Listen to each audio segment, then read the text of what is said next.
premier prix, donc, c'est pour Arnaud Coteville.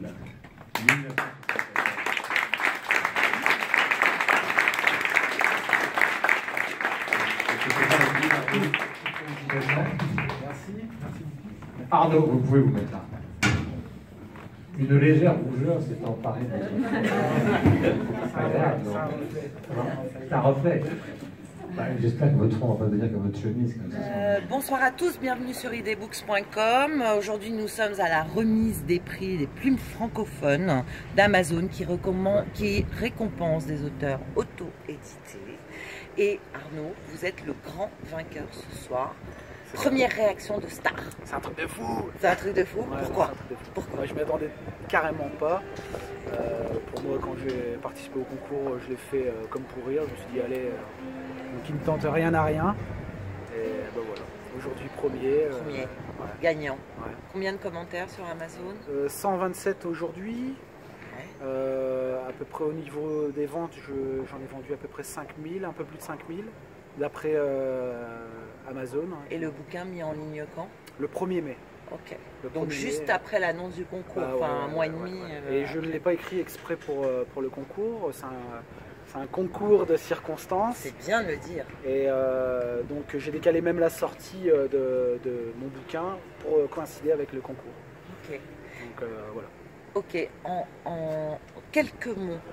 Quelques mots. Donnez envie à un lecteur de vous découvrir et de découvrir votre livre. Alors c'est 1974 le titre, c'est un thriller horrifique, teinté d'horreur, hein, donc c'est l'histoire d'un flic au gouffre de sa vie.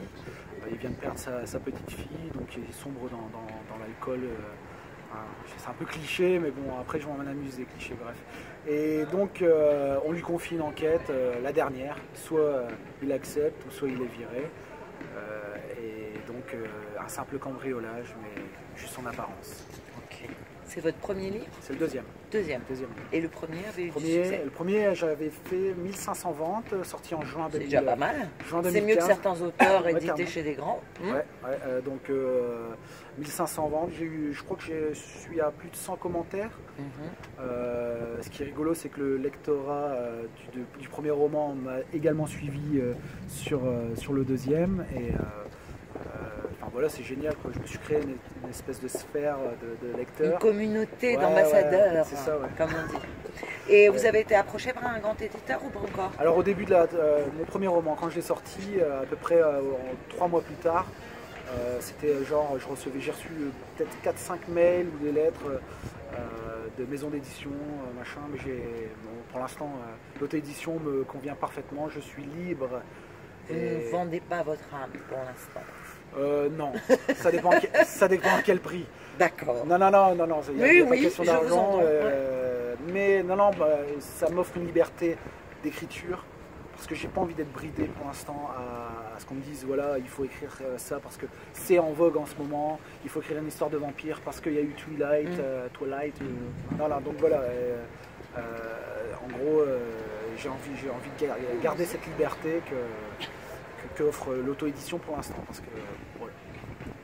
Belle découverte alors pour vous. Ouais, carrément. Ouais, non, mais il y a 20 ans, enfin 15 ans, j'aurais jamais pu avoir accès à un lectorat, c'est impossible. Au jour d'aujourd'hui, l'auto-édition, c'est le meilleur moyen de se faire lire le plus rapidement possible. Alors, toute proportion gardée, hein, il faut pas faire n'importe quoi non plus. Il faut se faire relire par des gens objectifs. Hein. Exit la famille, exit les amis, l'oncle, la sœur. Hein. Tu lire par un mec que tu connais pas, tu dis tiens, tu vas lire mon manuscrit et tu me dis ce que tu en penses. Au moins, il n'y a pas d'affect. Et accepter les critiques. Et accepter les critiques, bien entendu. Important. C'est un peu dur au début, mais on s'y fait très vite. En tous les cas, félicitations. Merci. Bravo. Merci.